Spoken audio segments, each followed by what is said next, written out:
Well, right now, people in Harney County in southeastern Oregon are dealing with a once-in-a-lifetime flood. Look at those photos. Heavy snowfall over the last couple of months, followed by a quick warm-up, has parts of the town of Burns underwater. Yesterday alone, nearly a dozen people had to be rescued from the flooding. Parts of Harney County have some of the highest snowpack in the state, but because of last year's fire season, there's nothing left to catch it as it melts. The vegetation that would normally hold the snowpack up there, the kind of melt at measured levels through the summer, it doesn't exist anymore, so it's all kind of black ground. About 200,000 acres burned last summer from both the Telephone and Falls fires. Right now, the Army Corps of Engineers are filling up sandbags to help stop some of the flooding. And Governor Tina Kotek declared a state of emergency to free up available resources.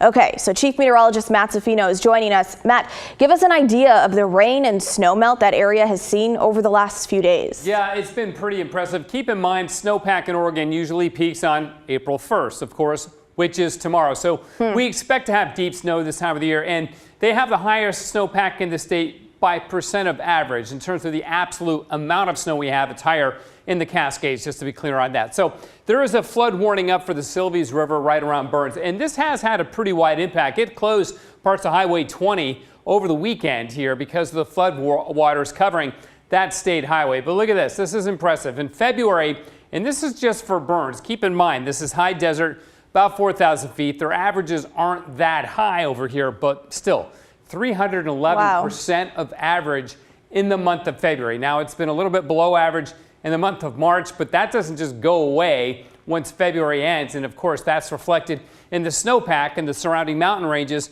in the area as well. And in the valleys too, because again, it's at 4,000 feet, so they get snow down the valley as well. This isn't the only place that's seeing flooding in southeast Oregon. We'll move over to Malheur County. There's a flood warning out for the Malheur River downstream from Vail towards Ontario.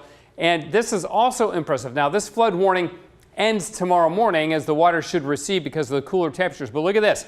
This compares to the flood stage they had back in February of 1951, Blair. So that's 74 years ago, gosh. Right? Yeah. It's a big, big deal. So again, flooding an issue here because of all of the rain that they've had and the mountain snow and the very, very warm temperatures that they have. In fact, if you look at Burns last week, their high temperatures were all between 56 and as high as 75. Again, I'll refer back to that elevation they have of 4,000 feet. That's warm for this time of the year, super warm, right? The average in late March is in the low 50s, so they're running at times more than 20 degrees above average with their temperatures with the warm weather we had last week. Now this week, we have cooler weather. That's going to slow the snow melt. That's going to slow the runoff, hopefully give all of the rivers and the farm fields and all the rangeland out there a time to kind of breathe and let the waters recede a bit. So this is good that we've cooled off this week, but it is going to warm up again as we go into the weekend. And if we take a longer look out through April and, well, through the month of April, which of course starts tomorrow, there's really no strong signal for either much above average temperatures or much below average temperatures. So really, it could go either way. This doesn't mean that it's going to be around average. We could end up being warmer than average or colder than average. There's just no strong climatic signal that it's going to go either way. And you see that through really the northern tier of states here, but it includes all of the Northwest. So that's as far as temperatures go. What about precipitation in the month of April? Same story. No strong signal that it's going to be super wet or super dry, which in a way is good.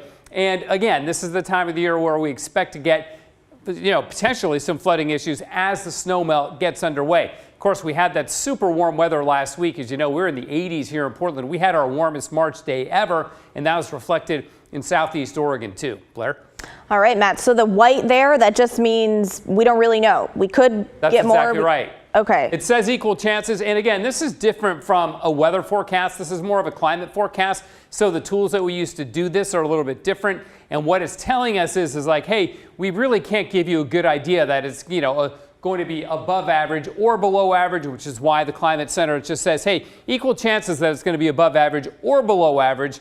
Could end up around average. We just don't have a strong signal that'll go either way. I can tell you, though, that over the next couple of days, it'll stay cool. Then we get that weekend warm up, but that should be brief and not as strong as what we had last week. So that's good that we won't get an extended period of really hot weather that would bring all that snow down too soon and, too much all at once. Okay. Thanks so much, Matt. Appreciate it.